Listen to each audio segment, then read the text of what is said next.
안녕하세요. 자격증의 모든 것에 전기기능사 필기 강의를 맡은 이재이라고 합니다. 만나서 반갑습니다. 전기 설비는 암기 과목이고 설명 위주로 하다 보니까 강의 자료를 보시면서 들으시면 훨씬 도움이 될 것 같아요. 그러면 진행을 해보겠습니다. 첫 번째로 나오는 거는 전선의 구비 조건입니다. 설비는 말 그대로 전기가 흘러야 되는 전기법에라고 생각을 하시면 되고요. 그래서 전기와 관련 법령들이 나오는데, 그래서 먼저 우리는 전기가 흐르려면은 전선이 있어야 돼서 이 전선도 구비 조건이 있습니다. 그래서 첫 번째 전선의 구비 조건은 전기가 잘 흘러야 된다. 도전율이 커야 됩니다. 도전율이 크고 그 다음에 기계적 강도가 클 것이고요. 요게 첫 번째고요. 그 다음에 두 번째는 전선이 신장률이 크다라고 합니다. 신장률이 크고 내구성이 있어야 됩니다.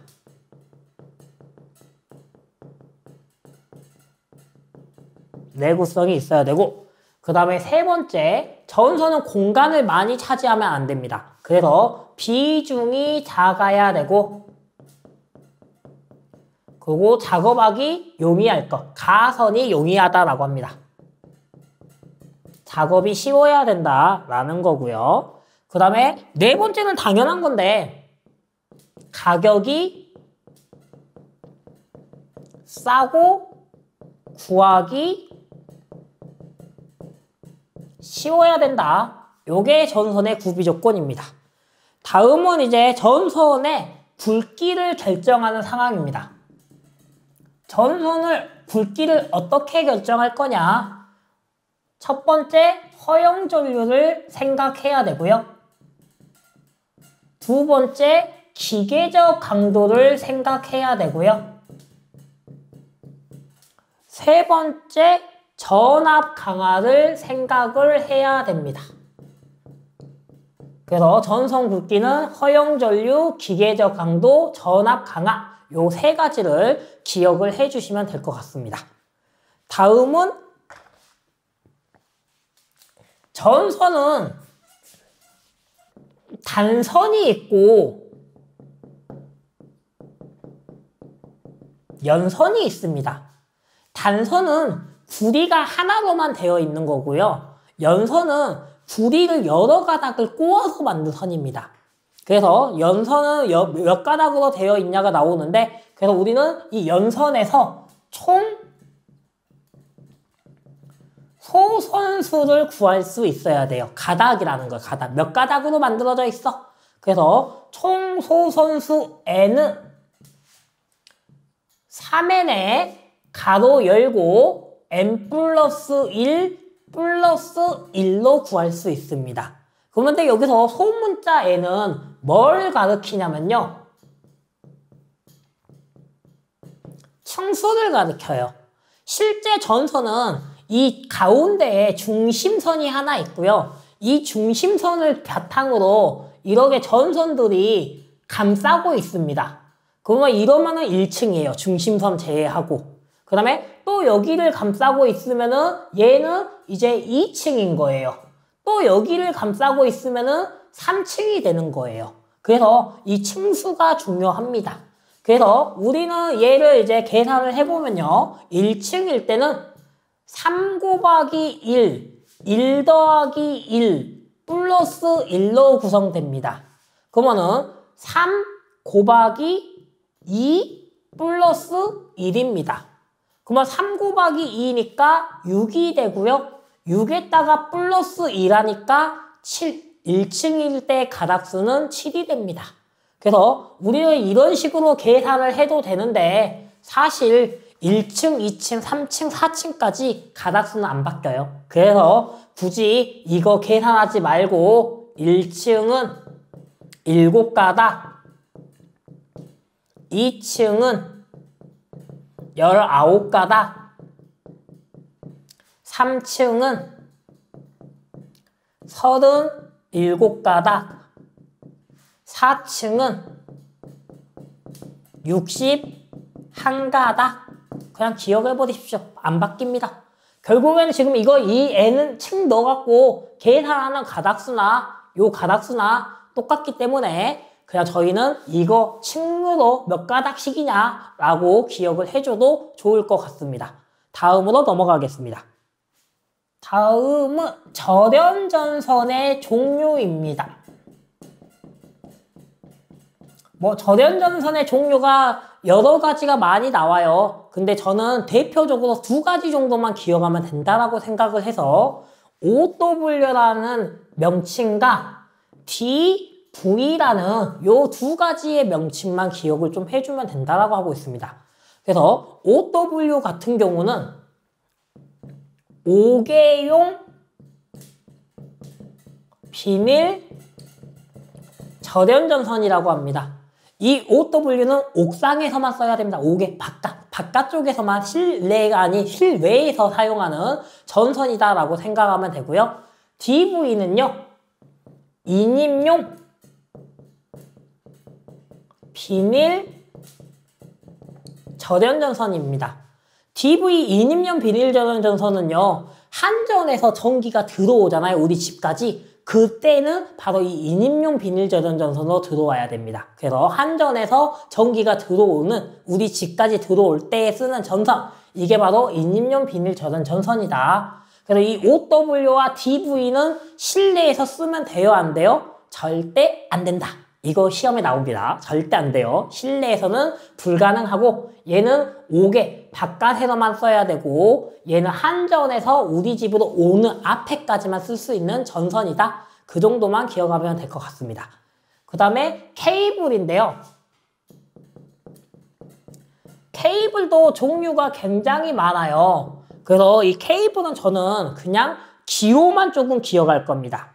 그래서 케이블은 대표적으로 V, R, C, E 요렇게 네 가지의 기능만 조금 기억하라고 합니다. 그래서 V는요 비밀입니다. R은요 고무입니다. E는요 폴리에틸렌입니다. C는요 클로로플렌입니다. 근데 C는 다른 말로 가교 폴리에틸렌이라고 할 수도 있습니다. 그래서 요렇게 케이블은 기호 정도로만 기억하면 되고요. 케이블 하나는 얘는 아예 케이블 명칭인데 미네럴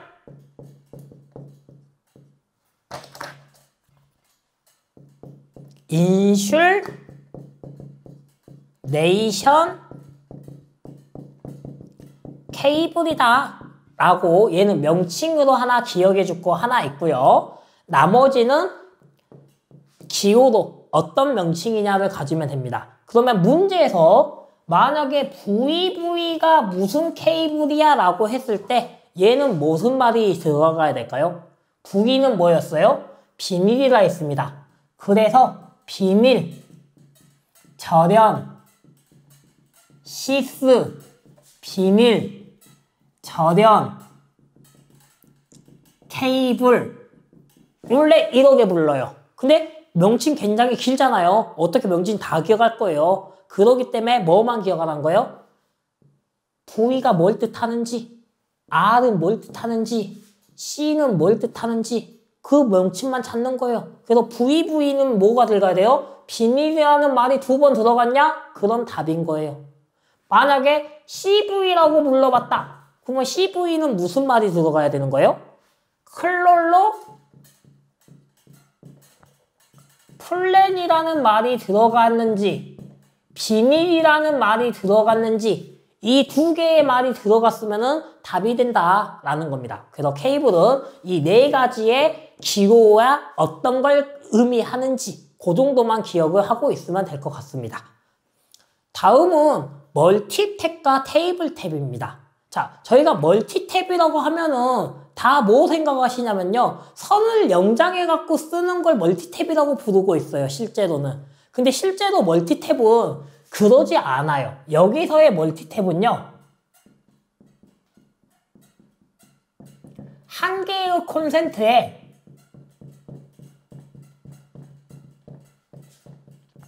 두세 가지를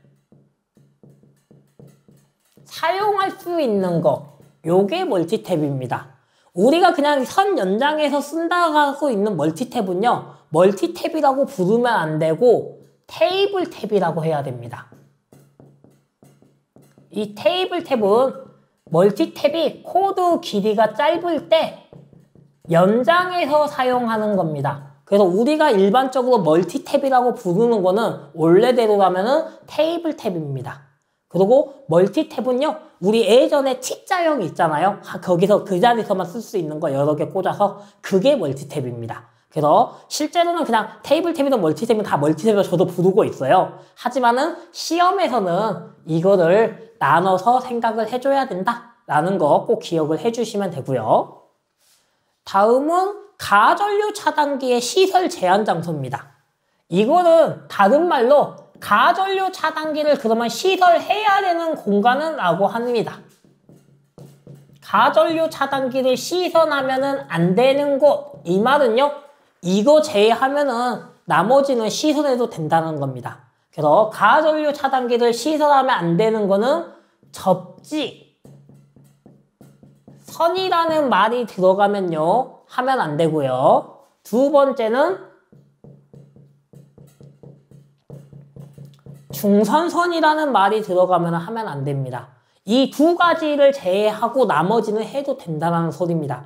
그래서 문제에서는 시설을 해도 되는 곳? 라고 물어볼 거고요. 또는 시설하면 안 되는 곳? 라고 물어볼 겁니다. 그러면 시설하면 안 되는 거는 접지와 중선선이라는 말이 들어가면 시설하면 안 되고, 이 말이 안 들어가면 시설해도 돼 라고 생각하시면 될 것 같고요. 다음은 3루 스위치입니다.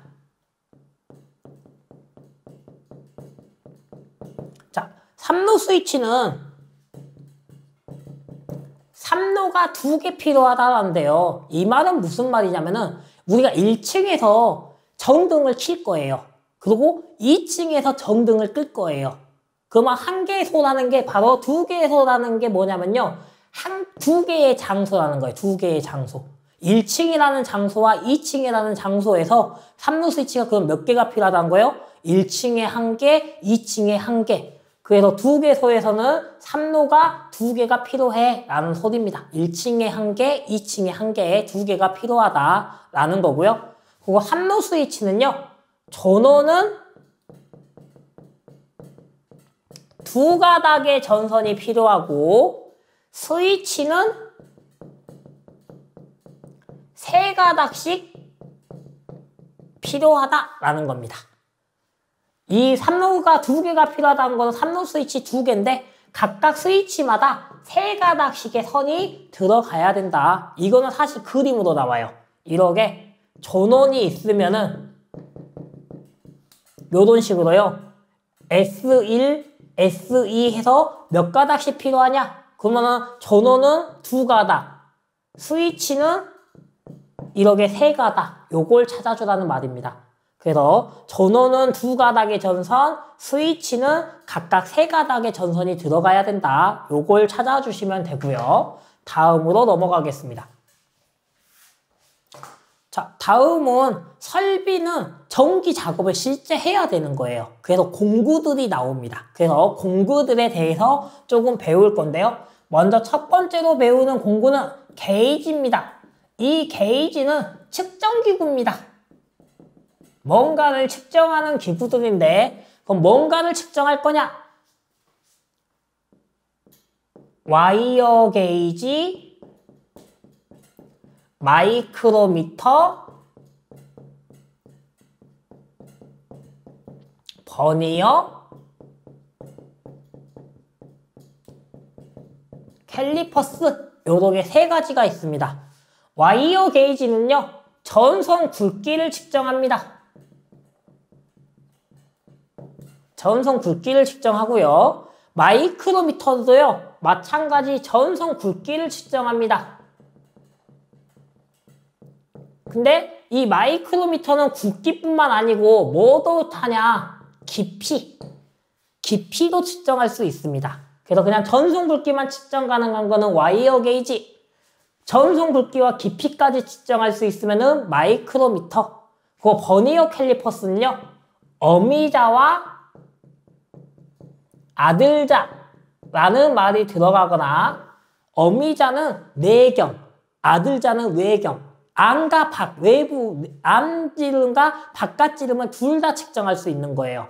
그래서 버니어 캘리퍼스는 바깥 지름, 안 지름 측정한다 라고 하면은 버니어 캘리퍼스가 됩니다.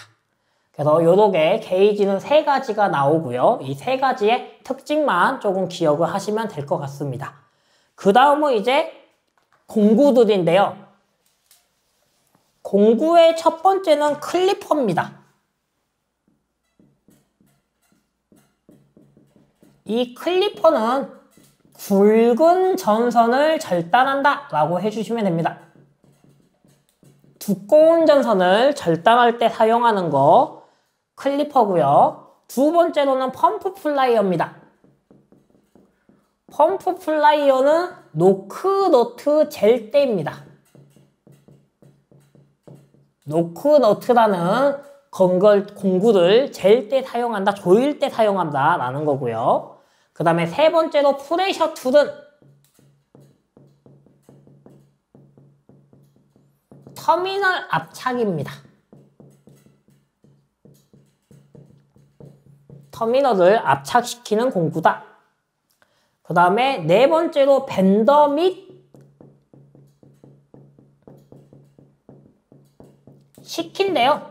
밴더와 식기는 생김새가 좀 달라요. 근데 하는 일은 좀 똑같아요. 바로 금속관을 구부리는 데 사용합니다. 금속관을 구부리는 데 사용하는 거 밴더 및 식기고요. 그 다음에 다섯 번째는 파이포바이스입니다. 파이포바이스는 금속관을 고정할 때 사용하는 거고요. 그 다음에 파이프 커터입니다. 파이프 커터는 금속관을 자르는 데 사용합니다. 금속관을 자르는 데 사용하는 거 파이프 커터고요. 그 다음에 그 다음 나오는 거는 이제 오스터입니다. 오스터는 금속관을 나사내는 데 사용하는 거 오스터라고 생각하면 되고요. 그 다음에 니머인데, 니머는 이 금속관을 자르면은, 금속은 철입니다. 철을 자르면은 그 끝에가 어때요? 까칠까칠해서 다칠 수 있습니다. 그래서 니머는 금속관을 다듬어주는 공구입니다. 니머는 금속관 다듬기. 그 다음에 노가우 펀치 및 홀서입니다. 노가우 펀치와 홀서는 좀 달라요. 노가우 펀치는요, 공기를 이용해서 총을 쏴서 구멍을 뚫는 거고요. 홀서는 전동 드릴에 부착해서 구멍을 뚫는 겁니다. 근데 일단 둘 다 뭘 하는 역할이냐? 구멍 뚫기입니다. 어떤 캐비닛이나 철판에 구멍을 뚫는 거 하면은 노가우 펀치, 홀서다라고 생각을 해주시면 되고요. 그 다음에 드라이브 이트입니다. 이 드라이브 이트는 실티 총이라고도 합니다. 한마디로 하약 총이에요. 콘크리트를 뚫을 때 사용하는 하약 총이다 라고 생각하시면 됩니다. 그래서 콘크리트 핀을 발사합니다. 콘크리트 핀을 발사해서 콘크리트를 뚫는 데 사용한다 라고 생각해 주시면 되고요. 그 다음에 마지막으로 공구 PC 테이프입니다. 이 PC 테이프는 테이프가 아닙니다. 평각 간철선입니다. 얘는 언제 사용하냐? 왜 PC 테이프냐면요. 낚싯바늘처럼 생겼어요. 그 낚싯바늘처럼 생겼는데 거기에 전선을 집어 넣는 거예요. 그래서 전선을 간 안에 넣을 때 사용합니다. 그래서 얘는 전선을 간에 넣을 때 사용하는 거, 이게 PC 테이프다라는 거. 공부는 요 정도만 기억을 해주시면 될 것 같고요. 다음은 이제 전선의 접속을 보도록 하겠습니다. 자, 전선의 접속인데요. 전선의 접속은 두 가지만 조금 기억하시면 됩니다. 첫 번째는 접속 시 전기 저항이 증가되면 안 됩니다. 증가되면 안 된다. 요게 첫 번째고요. 두 번째는 접속 부위에 기계적 강도가 감소라는 말이 나오냐 유지라는 말이 나오냐에 따라서 퍼센트가 좀 달라져요. 감소시키지 말 것이에요. 유지할 것이에요. 자, 그러면은 몇 퍼센트 이상 유지해야 되냐? 80% 이상 유지해야 됩니다.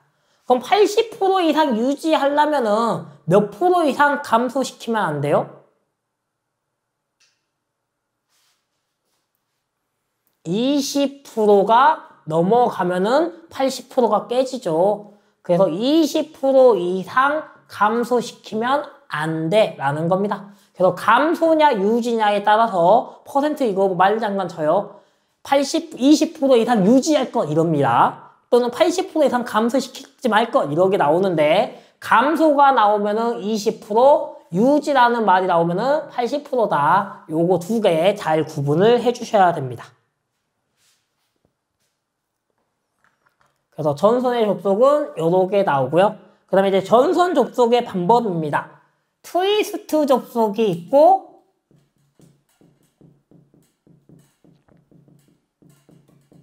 브리타니아 접속이 있고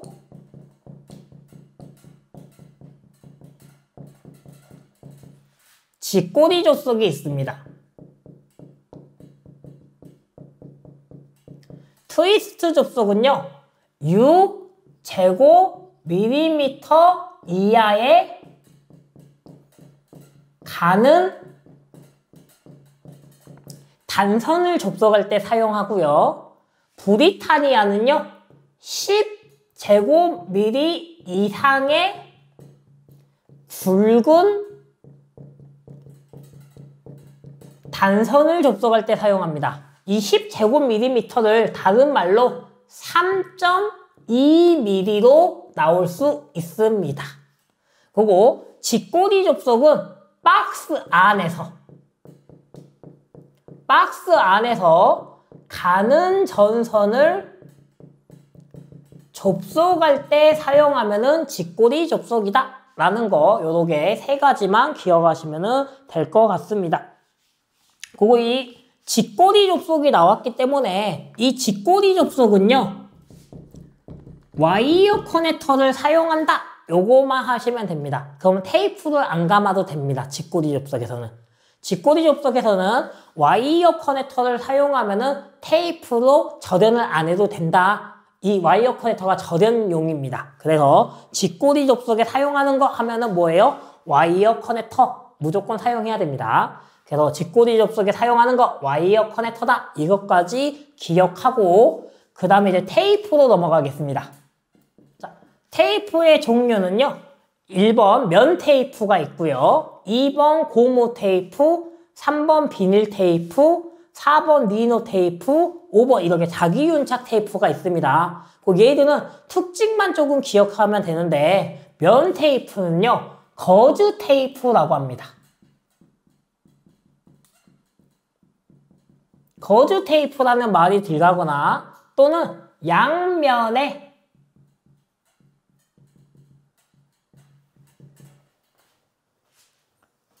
고무혼합물을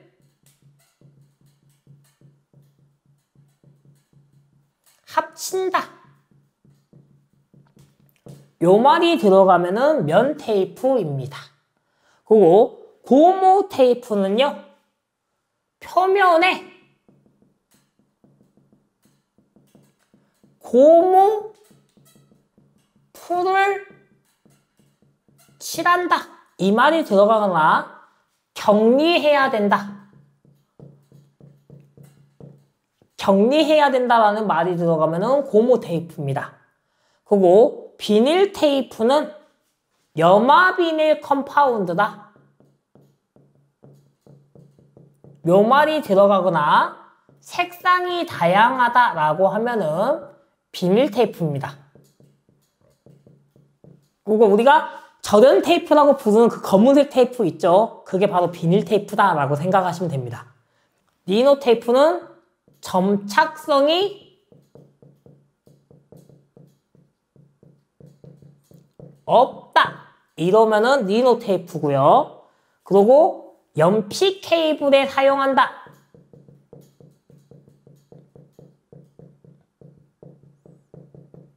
이러면은 리노 테이프입니다. 자기 윤착 테이프는요, 2배 느려 감는다. 이 말을 가요. 외장 케이블이다. 이 말이 들어가면은 자기 윤착 테이프입니다. 그래서 테이프는 각각의 특징만 기억해 주시면 되는데, 시험에 잘 나오는 거는 리노와 자기 윤착 테이프, 요 두 종류 정도가 시험에 잘 나와요. 그래서 이 두 종류를 구분할 수 있으면 됩니다. 그 다음에 이제 공사입니다. 애자 사용 공사가 먼저 나오는데요. 이 애자 사용 공사에서는 애자가 갖춰야 될 특성이 절연성, 전기가 안 통해야 되고요. 난연성, 불에 타지 않아야 되고요. 내수성, 습기에 강해야 된다. 요렇게 세 가지가 애자가 갖춰야 될 조건입니다. 그 다음에 두 번째로는 애자 사용 공사에서는 OWDV를 사용하면 안 돼. 이 애자 사용 공사는 실내 공사예요. 실내에서 이거 쓰면 돼요, 안 돼요? 5개용 비닐 절연자선, 인입용 비닐 절연자선 쓰면 안 된다. 그래서 절대 쓰면 안 돼. 라고 되어 있고요. 그 다음에 애자 사용 공사는요, 저압 공사도 가능하고 고압도 가능합니다. 저압과 고압이 가능한 공사, 애자 사용 공사다 라고 생각하시면 되고요. 그리고 애자 사용 공사는요, 간격 문제가 나오는데, 이 간격은 전선과 조용제 사이, 전선 상호간, 그 다음에 애자의 지지점 간격, 요렇게 세 가지가 나와요. 그리고 우리는 이 전선과 조용제 간격은 사실은 고압이냐 저압이냐로 나눠져 있거든요. 근데 저는 사실 고압과 저압이 같기 때문에 굳이 저압과 고압으로 안 나눠요. 그래서 전선과 조용제간은 2.5cm 이상을 해주면 돼요. 근데 여기서 습기라는 말이 들어가면은 4.5cm 이상으로 해야 돼. 요거만 기억하시면 되고요. 그 다음에 마찬가지로 전선 상호간은 6cm입니다. 그래서 얘는 2.5cm, 습기는 4.5cm. 그리고 전선 상호간은 6cm라는 말이 들어가고요. 그 다음에 애자 지지점은 2m. 요렇게 간격은 요렇게만 기억을 하시면은 애자 사용 공사에 대한 내용은 끝났습니다. 다음은 이제 합성 수지관 공사입니다. 합성수지간 공사인데요. 자, 합성수지간 공사의 장점은요. 금속관에 비해 가볍습니다. 그리고 금속관에 비해 부식이 안 됩니다. 왜냐면은 합성수지관은 비닐하고 고무하고 다 섞여 있는 겁니다. 혼합됐다라는 겁니다. 그래서 당연히 알루미늄도 섞여 있고 하니까 비닐 자체가 저희 부식이 안 되죠. 그래서 합성수지관은 부식이 잘 안 된다라는 거고요. 그리고 비닐은 전기가 안 통하죠. 그래서 절연이 우수합니다. 요게 합성수지관 공사의 특징이고요. 단점은 뭐냐면요. 기계적 강도나 비닐이기 때문에 열에 약하다라는 단점을 가지고 있습니다. 그래서 이게 합성수지관 특징이고요. 그리고 이제 합성수지관에서 물어볼 수 있는 거는요. 간의 삽입 깊이를 물어봅니다.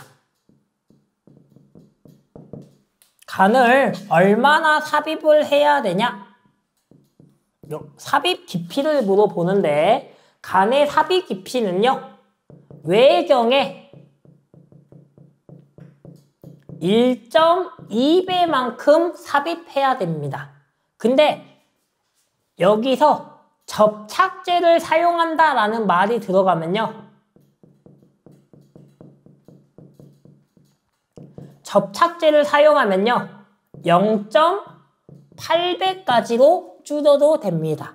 그래서 간의 삽입 깊이는 1.2배인데 접착제 사용에 그건 0.8입니다. 사용 안에 1.2입니다. 두 개 구분해 주셔야 되고요. 그리고 합성수지간의 한 본의 길이. 얘의 한 본의 길이는 4m다. 8m가 필요하면 4m짜리 두 개 사야 됩니다. 얘는 4m밖에 안 팝니다. 그래서 한 번의 길이는 4m다. 요렇게 기억해 주시면 될 것 같고요. 그 다음은 금속관 공사로 보도록 하겠습니다. 금속관 공사의 특징은요. 콘크리트 매입 시 금속관의 두께는 1.2mm로 해야 됩니다. 근데 콘크리트에 매입을 안 한다. 이거는 저희는 뭐로 보냐? 기타입니다. 기타. 매입 안 해. 나머지는 1mm로 해주면 됩니다. 그래서 나머지 매입만 두께가 1.2mm고요. 매입 안 할 때는 그냥 1mm다 라고 생각해 주시면 될 것 같습니다. 그 다음에 금속관 공사의 두 번째 특징은 금속관은 나사를 5번 감는다. 이 말은 오턱이다 라는 문제입니다. 그래서 턱 문제 나오면은 오턱이 답이 됩니다. 턱 문제가 요즘에는 안 나오긴 하는데 나오면 오턱이다 라고 생각해 주시면 되고요. 그 다음에 금속관은 후광전선관이 있고요. 박광전선관이 있습니다. 후광전선관은요. 두꺼운 전선관입니다.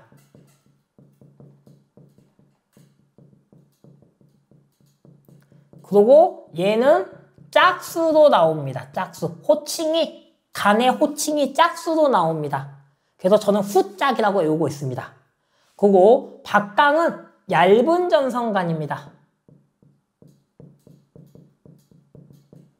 그리고 얘의 호칭은 홀수로 나옵니다. 그래서 박강과 후강 구분해 주시면 될 것 같고요. 그리고 금속관은 한 본의 길이가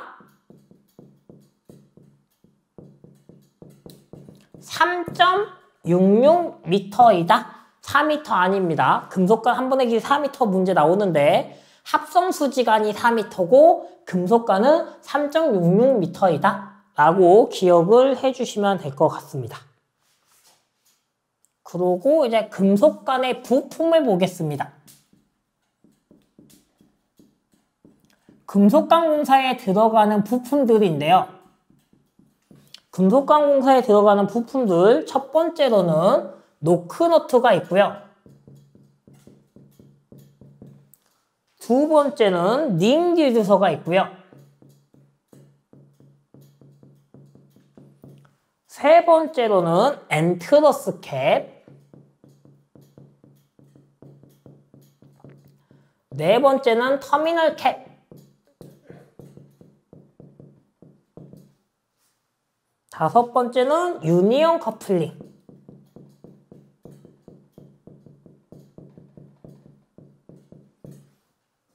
여섯 번째는 노멀 밴드. 일곱 번째는 유니버셜 엘보입니다. 여러 개가 있습니다. 그래서 노크너트는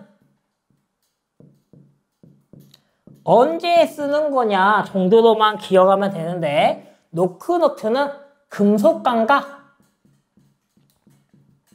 플러스 박스를 접속할 때 사용하는 거 노크너트입니다. 그래서 금속관과 박스를 접속할 때 사용하는 거 노크너트고요. 링 디퓨저는요, 이 노크너트, 노가우 지름이 박스보다 클 때 사용합니다. 이 노가우 지름이라는 건요, 노크너트의 지름이에요. 이 노크너트는 금속관하고 박스를 접속해주는 건데, 박스의 구멍보다 노크너트의 구멍이 더 크면 접속이 안 돼요. 그래서 그럴 때 사용하는 게 링 디퓨저다 라고 기억해 주시면 되고요. 그 다음에 엔트러스 캡은 저압, 가공, 인입선에 사용하는 겁니다. 마찬가지로 터미널 캡도요, 저압, 가공, 인입선에 사용을 합니다. 근데 엔트러스 캡과 터미널 캡의 차이점은요, 엔트러스 캡은 빗물을 침입을 막아줄 수 있어요. 근데 터미널 캡은 못 막아요. 빗물 다 침입해요. 이게 차이점이다 라는 거고요. 그 다음에 유니온 커플링은요, 간이 고정된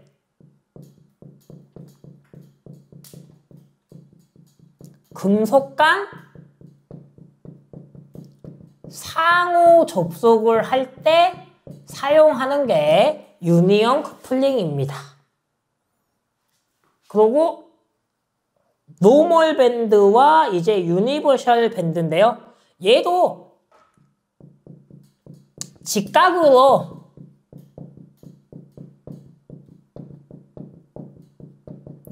구부리는 데 사용합니다. 유니버셜 엘보도요, 직각으로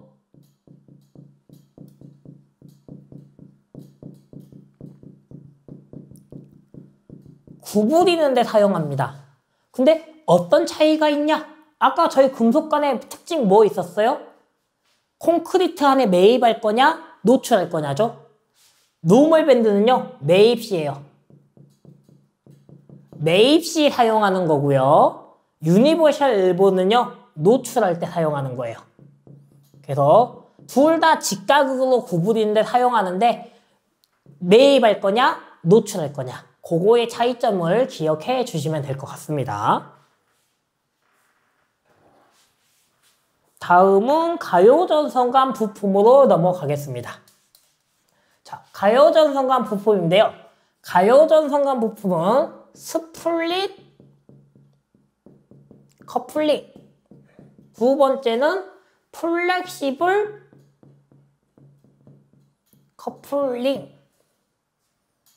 세 번째는 앵글박스 커넥터,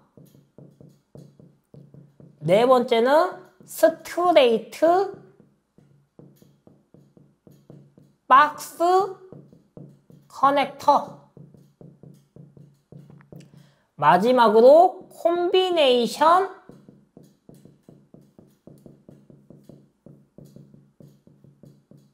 커플링 요렇게 있습니다. 스플릿 커플링은요, 가요전선관과 가요전선관을 접속하는 데 씁니다. 가요전선관과 가요전선관을 접속할 때 쓰는 거고요. 마찬가지로 플렉시블 커플링도요, 가요전선관과 가요전선관을 접속하는 데 씁니다. 앵글박스 커넥터는요, 가요전선관과 박스를 접속할 때 사용합니다. 스트레이트 박스 커넥터도 가요전선관과 박스를 접속할 때 사용합니다. 근데 앵글 박스나 스트레이트 박스의 차이점은 뭐냐면요, 얘는 굴곡이 있는, 가요전선관이 구부러지는, 이렇게 박스가 있으면은 가요전선관이 이렇게 구부러지면은 앵글 박스 커넥터를 사용해야 되고요. 가요전선관이 구부러지지 않고 그냥 일자로 쭉 직선으로 나올 때는 스트레이트 박스 커넥터다 라는 차이점입니다. 그래서 스트레이트 박스 커넥터나 앵글 박스 커넥터나 둘 다 가요전선관과 박스를 접속하는데 굴곡이 져 있냐, 간이 일자냐, 그거의 차이점입니다. 그 콤비네이션 커플링은 금속관하고 가요전선관을 접속하는 데 사용합니다. 그래서 이렇게 가요전선관의 부품까지 마무리하도록 하겠습니다. 다음은 이제 전압의 종류입니다.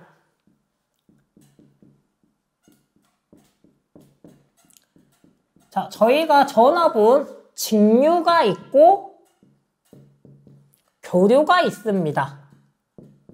그리고 우리는 저압이 있고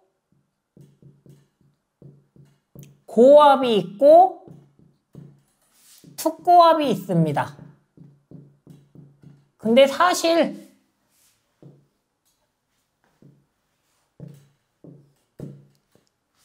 저압만 구분하시면 돼요. 고압은요, 직류든 교류든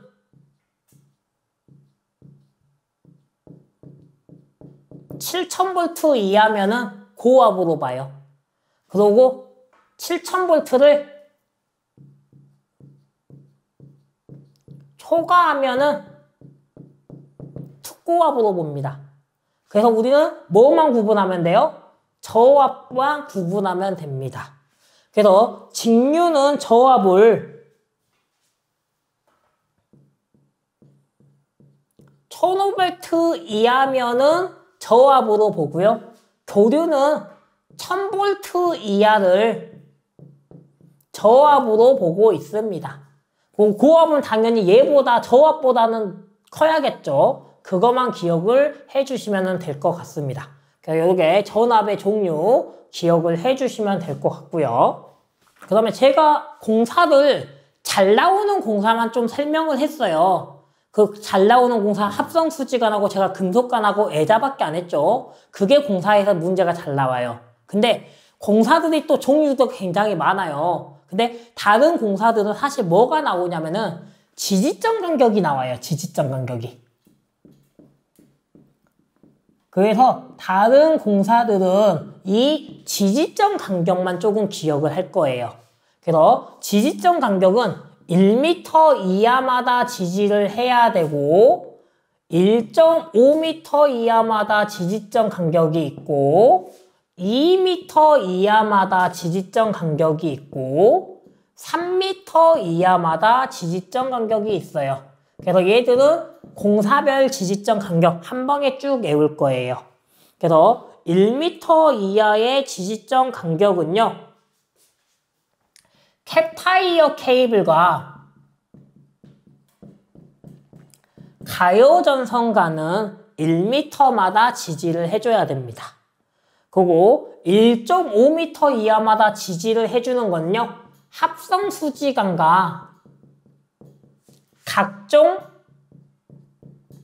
몰드, 여기서 몰드는 합성 수지 몰드냐 금속 몰드냐 이렇게 두 종류가 있는데, 그래서 몰드라는 말 들어가면은 1.5m 이하마다 지지를 한다라는 거고요. 그 다음에 2m 이하마다 지지를 하는 거는요,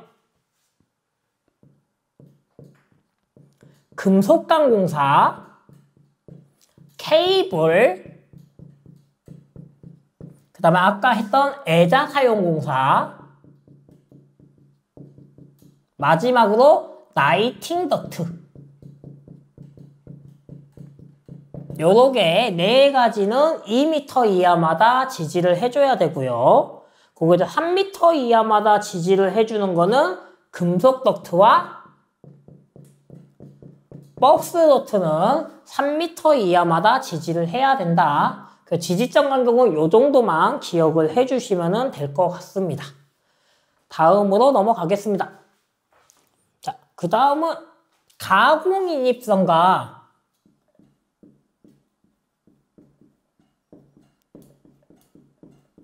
연접인입선을 구분을 해주시면 되는데, 얘도 사실 말이 길어요.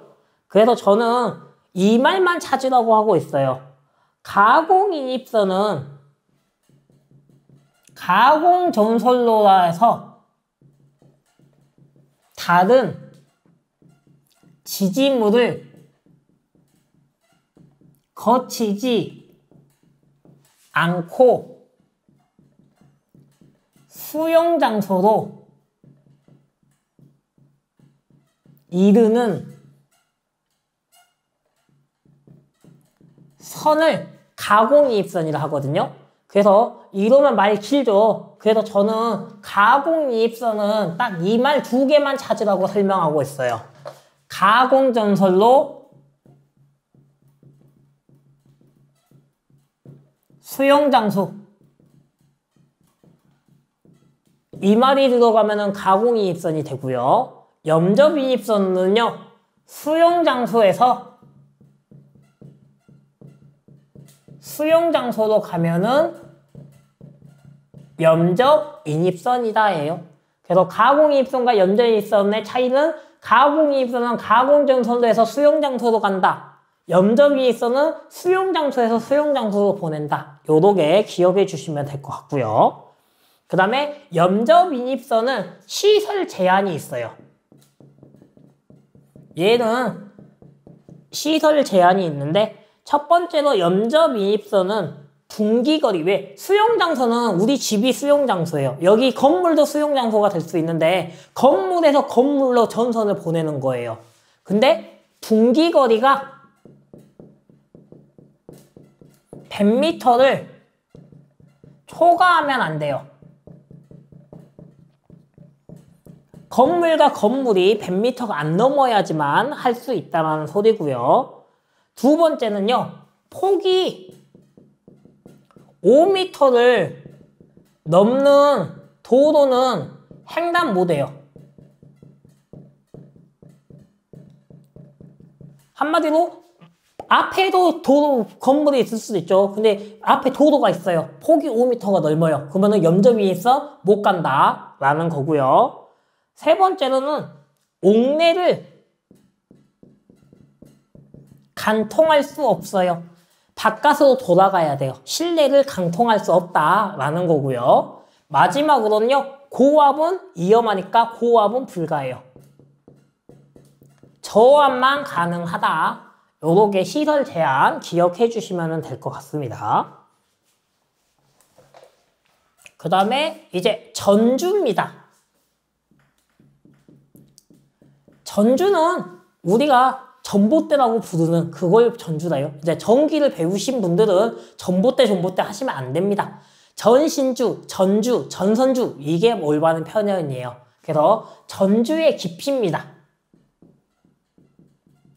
이 전주는요, 15m를, 전주의 길이가 15m 이하냐,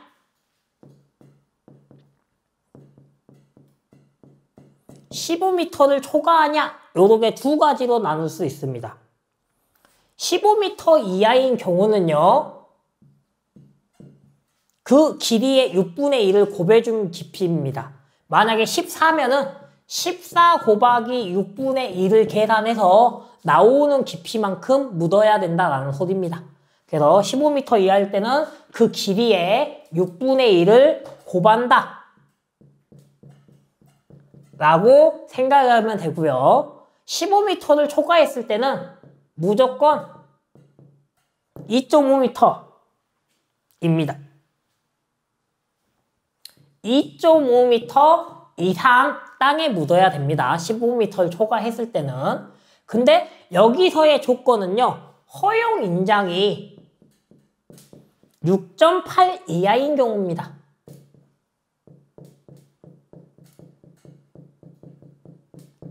얘들의 경우는 뭐라는 거예요? 허용 인장이 6.8 이하인 경우에는 요렇게 묻는다라는 거예요. 근데 허용 인장이 6.8을 초과하고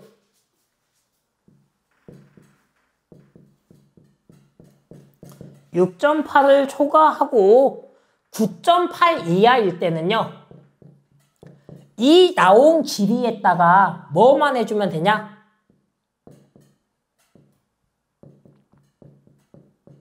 0.3m를 추가해주면 됩니다. 이 말은 무슨 말이냐면요. 전주의 길이가 14m다. 근데 허용 인장이 6.8 이하다. 그럼 뭐 해주면 돼요? 14 곱하기 그냥 6분의 1을 해주면 된다라는 거예요. 근데 전선의 길이가 14m다. 허용 인장이 8이다. 그럼 뭐 해줘야 돼요? 똑같이 6분의 1을 곱해서 나오는 깊이에다가 뭘 해줘야 돼요? 0.3m를 추가해줘야 된다라는 소리예요. 그래서 이게 허용 인장을 무조건 잘 봐주셔야 돼요. 허용 인장. 그래서 허용 인장이 6.8 이하일 때는 그냥 이거만 해주면 되는데 이 길이에다가 허용 인장이 초과했을 때는 무조건 0.3을 추가해야 된다. 그래서 15m 초과할 때는 2.5가 아니고 2.8m가 돼야 된다. 허용 인장이 초과했을 때는 그거를 기억해 주시면 될 것 같습니다. 그리고 우리는 이 전주를 지지물이라고도 하는데요. 지지물의 종류는요. 목주, 철근, 콘크리트주, 철주, 철탑 요렇게 4개가 전주의 종류입니다. 여기에 지선이 있는데 지선은 아니에요. 그래서 요렇게 4가지 지지물의 종류 기억해 주시면 될 것 같고요. 자, 차단기의 종류는요. 명칭도 기억을 해줘야 되고요. 약호, 기호도 기억을 해주셔야 되고요. 어떤 걸 이용하냐도 기억을 해주셔야 돼요.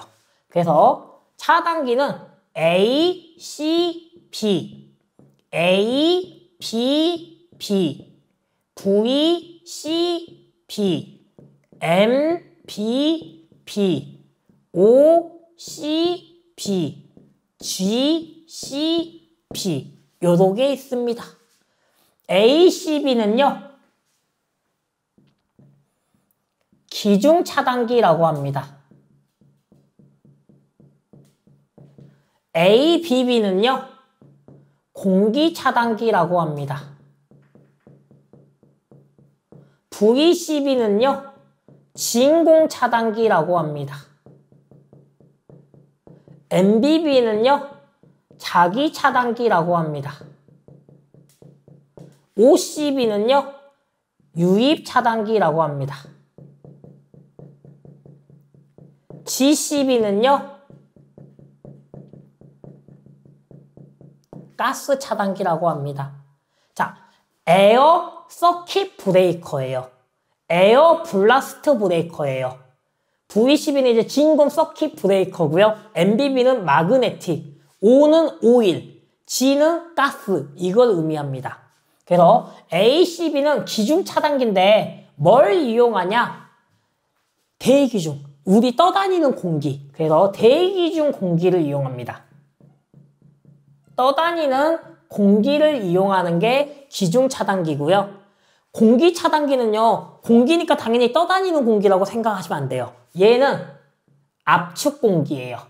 압축된 공기를 이용하는 게 공기 차단기고, 대기 중에 떠다니는 공기를 하는 게 기중. 그래서 대기중 차단기다 해서 기중 차단기입니다. 그 다음에 진공 차단기는 말 그대로 진공을 이용하는 거고요. 자기 차단기는 자기력을, 유입 차단기는 기름을, 절연유를 이용합니다.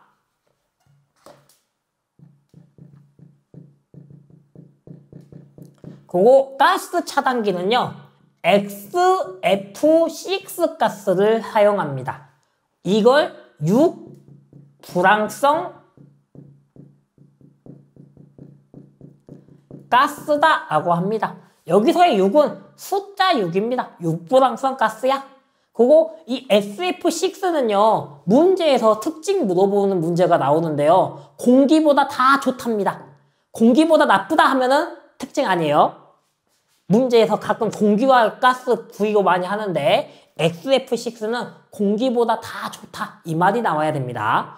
그래서 여기까지 하시면은 저희가 이제 전기 설비에서 조금 잘 나오고 좀 중요하다라고 싶은 것들은 완성이 되었고요. 이제 문제풀이로 제가 진행하면서 배웠던 공식들 어떻게 접목하는지 한번 배워보는 시간을 갖도록 하겠습니다. 고생하셨습니다.